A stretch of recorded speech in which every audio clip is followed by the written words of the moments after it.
ಜನರು ಯಾವ ವಸ್ತುವನ್ನು ಹೆಂಗೆ ಬಳಸಬೇಕು, ಎಲ್ಲಿಡಬೇಕು, ಎಂತಿಡಬೇಕು ಇದನ್ನು ಸಹಿತ ವಿಚಾರ ಮಾಡಂಗಿಲ್ಲ. ಇನ್ನೊಂದು 10-20 ಫುಟ್ ವಯರ್ ಹಚ್ಚಿದ್ರೆ ಬೇಕಾದಂಗೆ ದೂರ ಹೋಗಿ ನಿಂದಿರ್ತಿತ್ತು. ಅದು ನಾವು ಆರೋಗ್ಯವನ್ನು ತಿಳ್ಕೋಬೇಕಾಗಿತ್ತು ಅಂದ್ರೆ ನಮ್ಮ ಮಾನವೀಯ ಆರೋಗ್ಯ ಅಂತ ಏನಿದೆ ಇದರಲ್ಲಿ 3 ಘಟಕಗಳಿವೆ. ನಮ್ಮ ದೈಹಿಕ ಆರೋಗ್ಯ, ನಮ್ಮ ಬೌದ್ಧಿಕ ಆರೋಗ್ಯ ಮತ್ತು ನಮ್ಮ ಮನಸ್ಸಿನ ಆರೋಗ್ಯ. ಇವು 3 ಕೂಡಿ ನಮ್ಮ ಆರೋಗ್ಯ ಆಗ್ತದೆ. ಇದರೊಳಗೆ ಒಂದು ಸರಿಯಾಗಿರಲಿಲ್ಲ ಅಂತಂದ್ರೂ ಸಹಿತ ಉಳಿದು 2 ತಾನೇ ಅಸ್ವಸ್ಥ ಆಕ್ಕವು. ದೈಹಿಕ ಆರೋಗ್ಯ ಅಂದ್ರೆ ನಮ್ಮ ಶರೀರ, ಈ ಶರೀರದ ಎಲ್ಲ ಇಂದ್ರಿಯಗಳು ಇವು ಸರಿಯಾಗಿರಬೇಕು. ನಮ್ಮ ಬುದ್ಧಿ ಚೆನ್ನಾಗಿರಬೇಕು.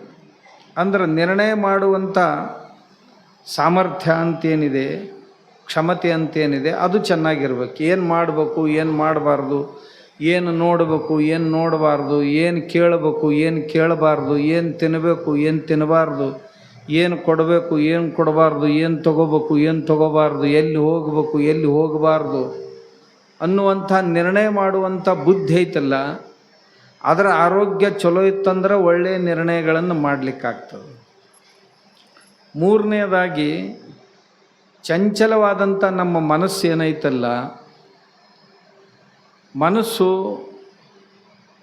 ಆರೋಗ್ಯವಂತವಾಗಿತ್ತು ಅಂತಂದ್ರೆ ಏನು ಸಿಗ್ತೈತೆ ಅದರೊಳಗೆ ಬಹಳ ತೃಪ್ತಾಗಿರ್ತೈತಿ, ಸ್ವಸ್ಥಾಗಿರ್ತೈತಿ. ಉಂಡ್ರೂ ಮನಸ್ಸಿಗೆ ಸಮಾಧಾನ ಇಲ್ಲ, ತಿಂದರೂ ಮನಸ್ಸಿಗೆ ಸಮಾಧಾನ ಇಲ್ಲ, ಮಕ್ಕಳಿದ್ರೂ ಸಮಾಧಾನ ಇಲ್ಲ, ಮಕ್ಕಳಿರಲಿಲ್ಲ ಅಂದರೂ ಸಮಾಧಾನ ಇಲ್ಲ, ಯಾರು ಹಾದರೂ ಸಮಾಧಾನ ಇಲ್ಲ, ಬಂದರೂ ಸಮಾಧಾನ ಇಲ್ಲ, ಕುಂತರೂ ಸಮಾಧಾನ ಇಲ್ಲ, ನಿಂತರೂ ಸಮಾಧಾನ ಇಲ್ಲ, ಮಲ್ಕೊಂಡ್ರೂ ನಿದ್ದೆ ಹತ್ತಂಗಿಲ್ಲ. ಹಿಂಗಿತ್ತು ಅಂದ್ರೆ ಮನಸ್ಸು ಆರೋಗ್ಯವಾಗಿಲ್ಲ ಅಂತ ತಿಳ್ಕೊಬೇಕು. ಏನಪ್ಪ ಎಷ್ಟು ಬೇಕು ಅಷ್ಟು ಎಲ್ಲ ಗಳಿಸಿ ಆಗೈತಿ, ಆದರೂ ಸಹಿತ ನಿದ್ದೆ ಬರಲಿಲ್ಲ ಅಂದ್ರೆ ತಿಳ್ಕೊಬೇಕು ಮನಸ್ಸಿನ ಆರೋಗ್ಯ ಕೆಟ್ಟೈತಿ ಅಂತ. ಮನ್ಯಾಗ ಲಕ್ಷಗಟ್ಟಲೆ ಕೋಟಿಗಟ್ಟಲೆ ರೊಕ್ಕ ಇದ್ದರೂ ಸಹಿತ, ರೂಪಾಯಿ ಇದ್ದರೂ ಸಹಿತ, ಉಣ್ಣಾಕ ತಿನ್ನಾಕ ಏನೂ ಕಡಿಮಿಲ್ಲ, ಎಲ್ಲ ಇದ್ದಾಗಲೂ ಸಹಿತ ಮನಸ್ಸು ಹೊಯ್ದಾಡ್ತಿತ್ತಂದ್ರೆ, ಇನ್ನಷ್ಟು ಬೇಕಂತಿತ್ತಂದ್ರೆ ಅದಕ್ಕೆ ಆರೋಗ್ಯ ಚಲೋ ಇಲ್ಲ ಅಂತ ತಿಳ್ಕೊಬೋದು. ಈಗ ನಮ್ಮ ಶರೀರ ಐತೆ, ಇದೊಂದು 2 ರೊಟ್ಟಿ ಒಂದಿಷ್ಟು ನುಚ್ಚ ಅನ್ನ ಉಣ್ತಂದ್ರೆ ಹೊಟ್ಟೆ ತುಂಬಿತಪ್ಪ ಅಂತೀವಿ. ಆ 2 ರೊಟ್ಟಿ ಉಣ್ಣು ಹೊಟ್ಟೆಗೆ ಒಂದು 50 ರೊಟ್ಟಿ ಉಂಡ್ರೂ ಸಹಿತ ಇನ್ನಷ್ಟು ತೊಗೊಂಡು ಬರ್ರಿ ಅಂತಿದ್ದ ಅಂದ್ರೆ ಏನಂತೀವಿ? ಅವಾಗ ಬಹುತೇಕ ಏನೋ ರೋಗ ಆಗೈತಂದು ನೋಡ್ರಿ, ಜಠರಾಶಯದ ಹೊಟ್ಟೆ ರೋಗ ಏನಾರ ಭಸ್ಮ ರೋಗ ಆಗೈತಂದು ನೋಡ್ರಿ ಅಂತ ಅಂತೀವಿ ನಾವು. ಯಾಕಂದ್ರೆ ಇಷ್ಟು ಉಂಡ್ರೂ ಸಹಿತ ಹೊಟ್ಟೆ ತುಂಬೋಲ್ದಂದ್ರೆ ಇದರ ಅರ್ಥ ಬಹುತೇಕ ಇದು ಸರಿ ಇಲ್ಲ ಆರೋಗ್ಯ ಅಂತ ಅರ್ಥ. ಆಮ್ಯಾಗ ಏನು ಒಂದು ಇಷ್ಟ ಉಂಡ್ರೂ ಸಹಿತ ಒಟ್ಟ ಒಲ್ಲೆ ಅನ್ನಿಸ್ತಿತ್ತು ಅಂದ್ರೆ, ಇಷ್ಟ ಉಂಡ್ರೂ ಸಹಿತ ಒಲ್ಲೆನ ಅನ್ನಿಸ್ತಿತ್ತು ಅಂದ್ರೆ ಆರೋಗ್ಯ ಸರಿ ಇಲ್ಲ ಅಂತ. ಅದಕ್ಕೆ ಎಷ್ಟು ಬೇಕು ಅಷ್ಟು ಉಣ್ಬೇಕಲ್ಲ, ಅದು ಉಂಡ್ರೂ ಸಮಾಧಾನ ಇಲ್ಲ, ಉಣದೇ ಇದ್ದರೂ ಸಮಾಧಾನ ಇಲ್ಲ ಅಂತಂದ್ರೆ ನಮ್ಮ ಪ್ರಕೃತಿ ಸರಿಯಾಗಿಲ್ಲ ಅಂತ ಇದರ ಅರ್ಥ ಆಗ್ತೈತೆ. ಇದರ ಅರ್ಥ ಇದು ಯಾವುದರಿಂದ ಸರಿ ಆಗ್ತದ ಪ್ರಕೃತಿ? ಈ ಆರೋಗ್ಯಕ್ಕಾಗಿ ಏನು ಒಳ್ಳೆಯದು, ಏನು ಉಣಬೇಕು, ಏನು ಉಣಬಾರ್ದು, ಬರೀ ಶರೀರಕ್ಕಲ್ಲ ಬುದ್ಧಿನೂ ಏನು ಉಣಬೇಕು, ಏನು ಉಣಬಾರ್ದು, ಮನಸ್ಸು ಏನು ತಿನ್ನಬೇಕು, ಏನು ತಿನ್ನಬಾರ್ದು, ಇವೆಲ್ಲವುಗಳಿಗೂ ಅವುಗಳದೇ ಆದಂಥ ಆಹಾರ ಐತೆ. ಹೊಟ್ಟೆ ಏನು ಉಣಬೇಕು, ಏನು ಉಣಬಾರ್ದು. ಒಬ್ಬ ಋಷಿಗಳು ಕೂತಿದ್ರು, ಆಯುರ್ವೇದದಲ್ಲಿ ಚವನ ಋಷಿಗಳು ಅಂತ ಅವ್ರ ಹೆಸರು. ಆ ಋಷಿಗಳಿಗೆ ಒಬ್ಬ ಶಿಷ್ಯ ಬಂದು ಪ್ರಶ್ನೆ ಕೇಳಿದ, ಗುರುಗಳೇ, ಆರೋಗ್ಯವಂತರಾಗಿರಲಿಕ್ಕೆ ಏನು ಮಾಡಬೇಕು ಅಂತ ಕೇಳಿದ. ಅವ್ರು ಬರೀ 3 ಶಬ್ದಗಳಲ್ಲಿ ಆರೋಗ್ಯ ಅಂದರೆ ಏನು ಅನ್ನೋದನ್ನು ಹೇಳಿದರು. ಯಾವ ವ್ಯಕ್ತಿ ಈ ಜಗತ್ತಿನಲ್ಲಿ ಆರೋಗ್ಯವಂತ ಅಂತ ಕೇಳಿದರು. ಆವಾಗ 3 ಶಬ್ದಗಳು, ಹಿತಭುಕ್, ಮಿತಭುಕ್, ಋತುಭುಕ್ ಅಂತ 3 ಶಬ್ದಗಳಲ್ಲಿ ಅದರ ಉತ್ತರ ಹೇಳಿದರು. ಹಿತವಾದದನ್ನು ಉಣಬೇಕು, ಮಿತವಾದುದನ್ನು ಎಷ್ಟು ಬೇಕು ಅಷ್ಟ ಉಣಬೇಕು, ಋತುಭುಕ್ ಅಂದರೆ ಯಾವಾಗ ಹಸಿವು ಆಕೈತೆ ಆವಾಗ ಉಂಡು ಬಿಡಬೇಕು, ಮತ್ತು ಯಾವಾಗ ಊಟದ ಸಮಯ ಅಂತ ನಿಶ್ಚಿತ ಮಾಡ್ಕೊಂಡಿವಲ್ಲ ಅವಾಗ ಉಂಡು ಬಿಡಬೇಕು. ಇವು 3 ಆದ್ರೆ ಕೆಲಸನ ಬಗೆಹರಿತೀವಿ, ಎಲ್ಲರ ಆರೋಗ್ಯ ಚಲೋನ ಇರ್ತೈತಿ. ಹಿತವಾದಂಥದ್ದಂದ್ರೆ ಏನು? ಯಾವುದು ಹಿತ? ನಾಲಿಗೆ ರುಚಿ ಅನಿಸಿದ್ದ ಹಿತನೋ ಏನು ಹೊಟ್ಟೆಗೆ ಸರಿಯಾಗಿ ಪಚನ ಆಗೋದಕ್ಕೆ ಹಿತ ಅಂತ ಕರೀತಾರೋ? ನಾಲಿಗೇನು ಗುಟ್ಕಾನೂ ಭಾಳ ಚಲೋ ಅನ್ನಿಸ್ತೈತಿ. ಗುಟ್ಕಾ ತಿನ್ನೋರಿಗೆ ಕೇಳ್ರಿ ನೀವು, ನಮಗೆ ರೊಟ್ಟಿ ಕೊಡ್ಲಿಕ್ಕೆ ನಡಿತೈತ್ರಿ, ಗುಟ್ಕಾ ತಿನ್ನಬೇಕು ಅಂತಾರೆ. ತಂಬಾಕು ತಿನ್ನೋರಿಗೆ, ತಂಬಾಕು ಸೇದವ್ರಿಗೆ ಕೇಳ್ರಿ, ಏನು ಊಟ ಇರ್ಲಿಕ್ಕಂದ್ರೆ ನಡಿತೈತ್ರಿ, ತಂಬಾಕಾದ್ರೆ ಸಾಕು ಅಂತ ಅವ್ರಂತಾರೆ. ಇನ್ನು ಹಿತವಾದದ್ದನ್ನು ಏನು ಕುಡಿಬೇಕು ಅಂತ ಕೇಳಿದ್ರೆ, ಏನು ನೀರು ಇರ್ಲಿಕ್ಕಂದ್ರೆ ನಡಿತೈತ್ರಿ, ನನಗೆ ದಾರು ಕೊಟ್ಟರೆ ಸಾಕು ಅಂತ ಅವ ಅಂತ. ಮತ್ತು ಇದಕ್ಕೇನು ಹಿತ ಅನ್ನೋದೇನು? ಯಾವುದರಿಂದ ಶರೀರ ಹಾಳಾಕ್ಕೈತಿ ಅಂಥವುಗಳನ್ನು ಹಿತವಾದಂಥ ಪದಾರ್ಥಗಳು ಅಂತ ಕರಿಲಕ್ಕೆ ಬರ್ತೈತೇನು? ಇನ್ನೊಂದು ನಮ್ಮ ಆಯುರ್ವೇದದಲ್ಲಿ ಅಥವಾ ಆಹಾರ ಶಾಸ್ತ್ರದಲ್ಲಿ ಒಂದು ಮಾತು ಹೇಳ್ತಾರೆ. ಏನು ಉಣಬೇಕಪ್ಪ ಶರೀರಕ್ಕೆ ಅಂದ್ರೆ, ಜೀವಂತ ಆಹಾರವನ್ನು ಉಣಬೇಕು, ಮೃತ ಆಹಾರವನ್ನು ಅಂದ್ರೆ ಸತ್ತ ಆಹಾರವನ್ನು ತಿನ್ನಬಾರ್ದು ಅಂತ ಹೇಳ್ತಾರೆ. ಹಾಗಾದ್ರೆ ಜೀವಂತ ಆಹಾರ ಅಂದ್ರೆ ಏನು, ಸತ್ತ ಆಹಾರ ಅಂದ್ರೆ ಏನು? ನಾನು ನಿಮಗೆ ಒಂದ ಮಾತಿನಾಗ ಹೇಳ್ತೇನೆ, ಸತ್ತದ್ದು ಯಾವುದು, ಜೀವಂತಿದ್ದದ್ದು ಯಾವುದು? ನೀವು ಯಾವ್ದು ತಿಂತೀರಿ ನಿಮಗೆ ಬಿಟ್ಕೊಟ್ಟದ್ದು. ಸತ್ತ ಆಹಾರ ಅಂತ ಯಾವುದು? ಸತ್ತದ್ದಂದ್ರೆ ಅದ್ರಾಗ ಜೀವನ ಇಲ್ಲ. ಜೀವ ಇರಲಿಲ್ಲ ಅಂತಂದ್ರೆ ಅದು ಚಲೋನೂ ಆಗೋದಿಲ್ಲ, ಕೆಟ್ಟನೂ ಕೆಡೋದಿಲ್ಲ. ಅದಕ್ಕೆ ಸತ್ತ ಆಹಾರ ಅಂತ ಕರೀತಾರೆ. ಈಗ ಕಾಯಿಪಲ್ಯ ಮಾಡಿದ್ರಿ ಮುಂಜಾನೆ ಮನ್ಯಾಗ, ಹಿಂಗಿಟ್ಟು ಬಿಡ್ರಿ ತಂದಿದ್ರ ಮ್ಯಾಗ ಎಷ್ಟೊತ್ತು ಉಳಿತೈತೆ ಅಂತೀರಿ ನೀವು? ಬದಲಾಕೈತೆ ಅಂತೀರಿ? ಇಲ್ಲ ಅಂತೀರಿ. ಬದಲಾಕ್ಯತ್ತಂದ್ರೆ ತಿಳ್ಕೊಬೇಕು ಇದು ಜೀವಂತ ಐತಿ ಅಂತ.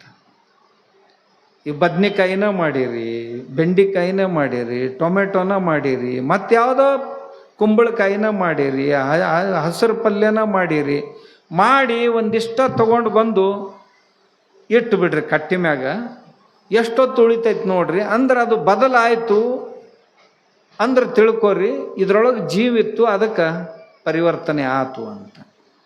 ಇನ್ನೊಂದು ಯಾವ್ದಾರ ಪದಾರ್ಥ ಸೀಲ್ ಬಂದು ಪ್ಯಾಕಿಂಗ್ ಮಾಡಿದ್ದನ್ನು ಒಂದು ತಂದಿಡ್ರಿ, ಎಷ್ಟು ತಾಸಿಗೆ ಕೆಡ್ತೈತೆ ನೋಡ್ರಿ. ಇದರ ಅರ್ಥ ಗೊತ್ತಾತ ನಿಮಗೆ ತಿಳಿಯೋ ಭಾಷೆ ಒಳಗೆ ಹೇಳಿದ್ರೆ, ಬಿಸ್ಕಿಟಿನ ಪುಡ್ಕಿ ಒಂದು ತೊಗೊಂಡು ಬರ್ರಿ, ತಂದು ಕಟ್ಟಿ ಮ್ಯಾಗ ಇಡ್ರಿ, ಎಷ್ಟು ತಾಸಿಗೆ ಕೆಡ್ತೈತ್ರಿ ಅದು? 6 ತಿಂಗಳಾದರೂ ಕೆಡಂಗಿಲ್ಲ. ಇದರ ಅರ್ಥ ಅದ್ರಾಗ ಜೀವನ ಎಲ್ಲ ಅದು ಸತ್ತ ಹೋಗೈತಂತ. ಇದು ಭಾಳ ಕಠಿಣ ಆಕೈತಿ ನಿಮಗೆ. ನಾ ಹೇಳಕ್ಕೆ ಸುಲಭ ಆಕೈತಿ, ನಿಮಗೆ ಪಾಲಿಸೋದು ಭಾಳ ಕಷ್ಟ ಐತಿ. ಹೌದಿಲ್ಲ? ಸತ್ತದ್ದೈತದು. ನೀವು ವರ್ಷಗಟ್ಟಲೆ ಇಡ್ರಿ ಕೆಡುವುದಿಲ್ಲ. ಅದು ಅಂದ್ರೆ ಏನು? ಅದು ಸತ್ತ ಹೋಗೈತೆ, ಅದ್ರಾಗ ಕೆಡುವುದು ಏನು ಉಳ್ದೇ ಇಲ್ಲ. ಮನುಷ್ಯನಿಗೆ ಯಾವ ಆಹಾರ ಬೇಕು ಅಂದ್ರೆ ಜೀವಂತಿದ್ದದ್ದು ಬೇಕು. ಸತ್ತ ಆಹಾರದಿಂದ ಈ ಪ್ರಕೃತಿ ಎಂದು ಸತ್ತದ್ದನ್ನು ಎಲ್ಲಿ ಇಡ್ತೀರಿ ನಿಮ್ಮ ಊರಾಗ? ಅಡುಗೆ ಮನ್ಯಾಗ. ನಿಮ್ಮ ಮನ್ಯಾಗ ಯಾರ ಸತ್ರು, ದನ ಸತ್ತು, ಮನುಷ್ಯರು ಸತ್ರು, ಕೋಳಿ ಸತ್ತು, ಕುರಿ ಸತ್ತು, ಏನಾರು ಸತ್ತು ಅಂದ್ರೆ ಎಲ್ಲಿ ಇಡ್ತೀರಿ? ಸತ್ತು ಅಂದ್ರೆ ಒಯ್ದು ಸ್ಮಶಾನದಾಗ ಇಟ್ಟು ಬರ್ತಾರೆ. ಇಲ್ರಿ ನಮಗೆ ಭಾಳ ಪ್ರೀತಿಯವ್ರಿದ್ರು, ನಾವು ಎಲ್ಲಿ ಹೊರಗೆ ಬಿಡೋದಿಲ್ಲ, ಇವ್ರನ್ನ ಇಲ್ಲೇ ಇಟ್ಕೋತೀವಿ ಮನ್ಯಾಗಂತ ಯಾರ ಇಟ್ಕೊಂಡಿವ? ಸತ್ತದ್ದನ್ನು ಇಡೋ ಜಾಗ ಯಾವುದು ಅಂದ್ರೆ ಸ್ಮಶಾನ. ಯಾವುದನ್ನು ಸ್ಮಶಾನದಾಗ ಇಡಬೇಕಾಗಿತ್ತಲ್ಲ ಅದನ್ನು ಹೊಟ್ಯಾಗಿ ಇಡ್ತೀವಿ ಅಂದ್ರೆ ನಮಗೇನು ಶಾಣ್ಯರ್ ಅಂತಾರೋ ಹುಚ್ಚರು ಅನ್ನಬೇಕು. ಯಾವುದು ಸತ್ತೈತಿ ಆ ಸತ್ತದ್ದನ್ನು ತಂದು ಹೊಟ್ಯಾಗಿಟ್ರೆ ಹೊಟ್ಟೆ ಅಂದರೆ ಚಲೋ ಆಕ್ಕೈತೆ ಅಂತೀರಿ. ತಿನ್ನಾಕ ಭಾಳ ಬೇಷ್ ಅನ್ನಿಸ್ತೈತಿ ನಿಮಗೆ, ತಿನ್ನಾಗೂ ಭಾಳ ಬೇಷ್ ಅನ್ನಿಸ್ತೈತಿ, ರುಚಿ ಅನ್ನಿಸ್ತೈತಿ. ಆದ್ರೆ ಅದು ಎಷ್ಟು ಬೇಗ ಸತ್ತೈತಲ್ಲ ಅದೇ ದಾರಿಲೇನ ನಮ್ಮನ್ನು ಕರ್ಕೊಂಡು ಹೋಗ್ತೈತಿ, ನಮ್ಮನ್ನು ಕರ್ಕೊಂಡು ಹೋಗ್ತೈತಿ. ಅದ್ರಾಗೇನು ದೊಡ್ಡ ಮಾತೈತಿ. ಹಿತವಾದದ್ದೇನಪ್ಪ ಇದು, ಹಿತವಾದದ್ದಲ್ಲ. ಮತ್ತೊಬ್ಬರು ಅಂತಾರೆ ಏನ್ರಿ ಮತ್ತು ಒಂಜರ ಮತ್ತೇನ್ರ ತಿಂದ್ರಿ ಹೆಂಗೆ ಅಂತ. ಮನುಷ್ಯನ ಪ್ರಕೃತಿಯನ್ನು ದೇವರು ಯಾವುದಕ್ಕಾಗಿ ಮಾಡ್ಯಾನಲ್ಲ ಅದನ್ನು ತಿಂದ್ರೆ ಚಲೋ ಇರ್ತೈತಿ ಅಂತ. ನಮಗೆ ಕ್ವಾರಿ ಹಲ್ಲು ಕೊಟ್ಟಿಲ್ಲ ದೇವರು. ಈಗ ಬೆಕ್ಕಿಗೆ, ನಾಯಿಗೆ, ಹುಲಿಗೆ ಕ್ವಾರಿ ಹಲ್ಲು ಕೊಟ್ಟಿರ್ತಾನೆ, ಎಲ್ಲ ಹರಿದು ತಿನ್ಬೇಕಂತ. ನಮಗಂತ ಹಲ್ಲು ಕೊಟ್ಟಾನನ್ನು ನೋಡ್ರಿ. ಯಾವ ಹರಿದು ತಿನ್ನೋ ಪ್ರಾಣಿ ಇರ್ತಾವಲ್ಲ ಅವು ಯಾವಾಗಲೂ ತುಟಿಲೇ ನೀರು ಕುಡಿಯಂಗಿಲ್ಲ. ಪಚಕ್ಕಂತ ತುಟಿ ಹಚ್ಚಿ ನೀರು ಕುಡಿಯಂಗಿಲ್ಲ. ಅವು ನಾಲಿಗೆಲೇ ನೀರು ಕುಡಿತಿರ್ತಾವೆ. ನಾಲಿಗೆಲೇ ನೀರು ಕುಡಿಯುವೇನಿರ್ತಾವಲ್ಲ ಅವು ಕತ್ತರಿಸಿ ತಿನ್ನೋ ಪ್ರಾಣಿಗಳು. ನೀವು ಯಾರ ಹಿಂಗೆ ನಾಯಿಗತೆ ಬರೀ ನಾಲಿಗೆಲೇ ನೀರು ಕುಡಿತೀರೇನು? ಇಲ್ಲ. ನೀವು ತುಟಿ ಹಚ್ಚಿ ನೀರು ಕುಡಿತೀರಿ ಅಂದ್ರೆ ನಿಮ್ಮ ಪ್ರಕೃತಿಯನ್ನು ತುಟಿ ಹಚ್ಚಿ ನೀರು ಕುಡಿಯೋದಕ್ಕೆ, ತುಟಿ ಹಚ್ಚೆ ಉಣ್ಣೋದಕ್ಕೆ ದೇವರು. ಆಮ್ಯಾಗ ಯಾವ ಹರಿದು ತಿನ್ನು ಇರ್ತಾವಲ್ಲ ಅವಕ್ರದ್ದು ಜಬಡಿ ಅಂತಾರಲಿದು, ಬಾಯಿ ಎಷ್ಟು ದೊಡ್ಡದಾಕೈತದು. ಹಿಂಗೆ ಬಾಯಿ ತೆಗಿತಂದ್ರೆ ನಾಯಿ ಬಾಯಿ ನೋಡ್ರಿ ನೀವು, ಕಾಣಕ್ಕೆ ಸಾಣದು ಕಾಣ್ತೈತಿ. ಹಿಂಗೆ ತೆಗಿತಂದ್ರೆ ಇಷ್ಟು ದೊಡ್ಡದಾಕೈತಿ. ಅದನ್ನು ಎದಕ್ಕೆ ಮಾಡ್ಯಾನ ದೇವರು? ಮತ್ತೊಬ್ಬರನ್ನ ಹರಿದು ತಿನ್ನಕ್ಕೆ ಮಾಡ್ಯಾನ. ಅದನ್ನು ನಮ್ಮನ್ನು ಹಂಗೆ ಮಾಡಿಲ್ಲ ಅಂದ್ರೆ ಅದನ್ನು ತಿನ್ನಕ್ಕೆ ನಮ್ಮನ್ನು ಹುಡ್ಸಿಲ್ಲ ಅಂತಿದ್ರ ಅರ್ಥ. ಅದರ ಕರಳ 6 ಫೂಟ್ ಇರ್ತಾವು, ಪಚನ ಆಗಲಿ ಆಗದೆ ಇರಲಿ ಪಾಸ್ ಆಗಿಬಿಡ್ತೈತಿ. ನಮ್ಮದು ಹಂಗಲ್ಲ, ನಮ್ಮ 50 ಫೂಟ್ ಕರಳದಾವು. ಒಂದೇ ದಿನದಾಗ ನಮ್ಮದು ಅನ್ನದ ಪ್ರವಾಸ ಮುಗಿದಿಲ್ಲ, ಒಳಗೆ ಕೊಳ್ಯಾಕೆ ಶುರು ಆಕೈತದು, ಪಚನ ಆಗ್ಲಾರ್ದು. ಅಲ್ಲಿಂದ ಗ್ಯಾಸ್ ಆಯ್ತು, ಎಸಿಡಿಟಿ ಆಯ್ತು ಅಂತೀವಿ, ಕಮರ್ ಡೇಗ್ ಬರಕ್ಕೆ ಹತ್ಯಾವ್ರಿ ಅಂತಂತೀವಿ, ಏನೇನೋ ಅಂತೀವಿ ನಾವು ಹಿಂದಾಗಡೆ. ಆದ್ರೆ ತಿನ್ನಾಗ ತಿಳಿಬೇಕಾಗಿತ್ತು ಅದು. ಇನ್ನೊಂದು ನಿಮಗೆ ತಿಳಿ ಭಾಷಾದಾಗ ಹೇಳ್ತೇನೆ. ಯಾವ ತಿನ್ನೋ ಪದಾರ್ಥಗಳ ಅದಾವಲ್ಲ ಅವಕ್ರ ಹತ್ರ ಹೋಗಿ ನಿನ್ನ ತಿನ್ಲೇನು ಅಂತ ಕೇಳಬೇಕು. ಅದು ಓಡಿ ಹೋಗಲಿಲ್ಲ ಅಂದ್ರೆ ಅದನ್ನು ತಿನ್ಬೇಕಂತ. ಇದರ ಅರ್ಥ ಗೊತ್ತಾತ ನೀವು? ಓಡಿ ಹೋಗಬಾರ್ದಂತ. ಈಗ ಮಾವಿನ ಗಿಡದ ಹತ್ರ ಹೋಗ್ರಿ, ಆ ಹಣ್ಣಿನ ಮುಂದಿಂದ್ರೆ ನೀನು ತಿನ್ಬೇಕಂತೆ ಓಡಿ ಹೋಗ್ತೇನ? ಇಲ್ಲ. ಚಿಕ್ಕದ ಗಿಡದ ಹತ್ರ ಹೋಗ್ರಿ, ನೀನು ತಿನ್ಬೇಕಂತೀನಿ ಓಡಿ ಹೋಗ್ತೇನ? ಹೋಗೋದಿಲ್ಲ. ಬದ್ನಿಕಾಯಿ ಗಿಡದ ಹತ್ರ ಹೋಗ್ರಿ, ನೀನು ತಿನ್ಬೇಕಂತೀನಿ ಬದ್ನಿಕಾಯಿ ಅಂತ ಕೇಳ್ರಿ, ಓಡಿ ಹೋಗ್ತೇನದು? ಹೋಗೋದಿಲ್ಲ. ಹಾಂ, ಅದ ಕೋಳಿ ಹತ್ರ ಹೋಗಿ ನೀನು ತಿನ್ಬೇಕಂತೀನಿ ಅಂದ್ರೆ ನಿಮ್ಮ ಮನ್ಯಾಗ ಎಲ್ಲರೂ ಸತ್ತಾರ ನನ್ಯಾಕೆ ತಿನ್ನಕ್ಕೆ ಬಂದಿ ಅಂತ ಕೇಳ್ತೈತದು, ಓಡಿ ಹೋಗ್ತೈತದು. ಓಡಿ ಹೋಗುನ್ ತಿನ್ನಬಾರ್ದು, ನಿಂತು ತಿನ್ಬೇಕಂತ. ನೀವು ಯಾರ್ಯಾರು ಯಾವ್ಯಾವ ಆಹಾರ ಮಾಡ್ತೀರಿ ನನಗೆ ಗೊತ್ತಿಲ್ಲ, ಆದ್ರೆ ಸುಮ್ಮನೆ ಹೇಳಿದ್ದು ನಾನು. ನಾವು ತಿನ್ನೋ ಪದಾರ್ಥಗಳು ಭಾಳ ಚಲೋ ಇಲ್ಲ. ಬಜಾರ್ದೊಳಗೂ ಸಹಿತ ತಂದು ತಿಂತೀವಲ್ಲ ಅವು ಚಲೋ ಇಲ್ಲ. ಯಾವುದೇ ಕಾಳ ಕಡಿ ಇವತ್ತು ನಾವು ಹೊಲ್ದಾಗಿನ ತಂದು ತಿನ್ನಕ್ಕೆ ಹತ್ತೀವಲ್ಲ ಅದರೊಳಗೆ ಇವತ್ತು ನಾವು ಯಾವ ಕೃಷಿ ಮಾಡಕ್ಕೆ ಹತ್ತೀವಲ್ಲ ಆ ಕೃಷಿಯ ಪರಿಣಾಮ ಏನಾಗೈತಿ ಅಂದ್ರೆ ನಾವು ಹಾಕಿದಂಥ ರಾಸಾಯನಿಕ ಗೊಬ್ಬರಗಳು, ನಾವು ಸಿಡಿಸಿದಂಥ ಔಷಧಗಳು, ಅದರಿಂದಾಗಿ ಭೂಮಿಯೊಳಗೆ ರಸದ ಸಂಗ್ರಹ ಆಗಿ ಯಾವುದೇ ಬೆಳೆ ಬೆಳೆದರೂ ಸಹಿತ ಆ ಬೆಳೆಯೊಳಗೆ ವಿಷ ಬರಕತ್ತೈತಿ.